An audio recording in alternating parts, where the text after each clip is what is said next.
एक सज्जन एक महात्मा के पास गए, बोले महाराज ऐसा लगता है कि आपके भगवान में कुछ अकल कम है। महात्मा बोले अहो भाग्य जो तुम्हारा दर्शन हुआ, कम सही है तो, कम सही है तो, हम तो मानते थे है ही नहीं। वो आदमी बोला आप संत होकर कैसी बात करते हो कि भगवान में अकल है ही नहीं। महात्मा हंसकर बोले कि उनमें थोड़ी बहुत भी अकल होती तो तुम जैसे कम अकल पैदा ही काहे को करता है जो आशिक कम अकल कहने पर। लेकिन भगवान भी इन अभिमानियों का ऐसा इलाज करते। एक आदमी ने अपने मित्र से कहा कि चलो एक नया विषय शोध करेंगे। अच्छा क्या इस दुनिया को बनाने में भगवान ने कितनी गलतियां की हैं? अपनी गलती आज तक मिली नहीं, भगवान की गलतियां। मित्र ने कहा वाह यह तो बड़ा मौलिक विषय रहेगा, इस पर तो आज तक किसी ने चिंतन किया नहीं, शोध नहीं किया। बहुत मूल्यवान कृति हो गई है आपकी शोध की, शोध प्रबंध। चलो कलम कागज ले लिए, मित्र लिखे वो गलती बताए।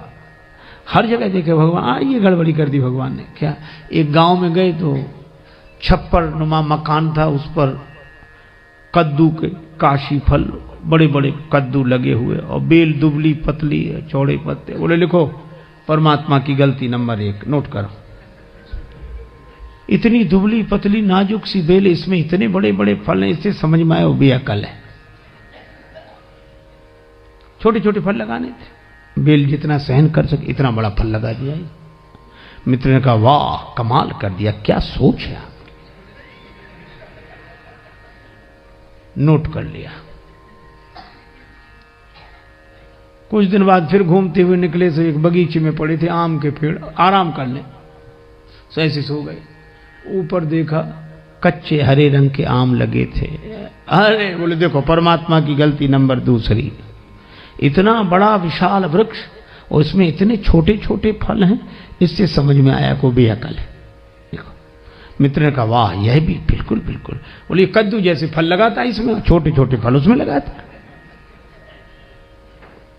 मित्र ने नोट। अब देख रहे थे ऐसे, भगवान ने भी सोचा कि इसको जरा समझा दें।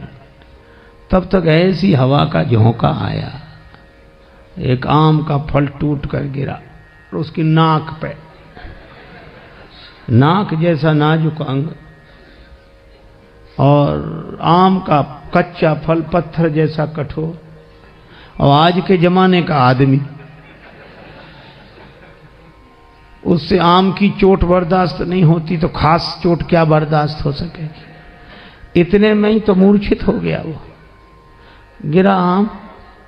अब मित्र का कलम कागज छूट गया, वो पंखा हवा करने लगा। बोला डॉक्टर को बुलाएं, वैद्य को बुलाएं, कि हकीम को बुलाएं, कि हवा करते रहें, कि पानी पिलाएं। वो आदमी बोला कुछ मत करो, पहले दोनों गलतियां काट दो, एक भी नहीं है। क्यों? बोले भगवान ने अच्छा किया कि इतने बड़े बड़े फल नहीं लगाए इस पेड़ में, नहीं इतने से फल ने तो अधमरा कर दिया, ऊपर से उतना बड़ा फल गिरता तो मामला ही साफ हो जाता। भगवान मानने को तैयार नहीं भगवान पर। तो अभिमानी से बड़ा कोई अनाथ नहीं होता जो भगवान को न माने। और इसलिए रामचरितमानस में 2 अनाथ हैं इस दृष्टि से। विश्वामित्र जी बोले एक हम, दूसरा बाली। और बाली ने भी यही कहा था कि जो कदाच मोहि मारी हैं तो पुण्य हो सनाथ। अभी तक तो मैंने किसी को नाथ माना नहीं, पर राम जी बाण मारेंगे तो मैं सनाथ हो जाऊंगा। सनाथ कैसे हो जाओगे? कहा अगर मैं अपनी मौत मर कर जाऊंगा तो हिसाब किताब हमारा होगा। कोई कहीं अपने ढंग से जाए तो सारा इंतजाम उसे अपना करना पड़ता है, और कोई भेजे तो सारी जिम्मेवारी उसकी, यहां से लेकर वहां तक का इंतजाम भेज तो तुम रहे हो। बाली ने कहा कि जिंदगी भर भगवान को माना नहीं, ऐसे मरूंगा तो अनाथ होकर जाऊंगा, और राम जी बाण मार कर भेजेंगे तो जिम्मेवारी उनकी रहेगी, मैं सनाथ हो जाऊंगा। जो कदाच मोहि मारी हैं तो पुण्य हो सनाथ। और हुआ भी, बाण लगा तो भी कह लिया अवगुण कवन नाथ मोहि मारा। नाथ शब्द से नाता जोड़ा। और विश्वामित्र जी भी रघुनाथ जी को ले गए, जब ताड़का मर गई तब ऋषि निज नाथ ही जिये चीन्ही, विद्या निधि कहूं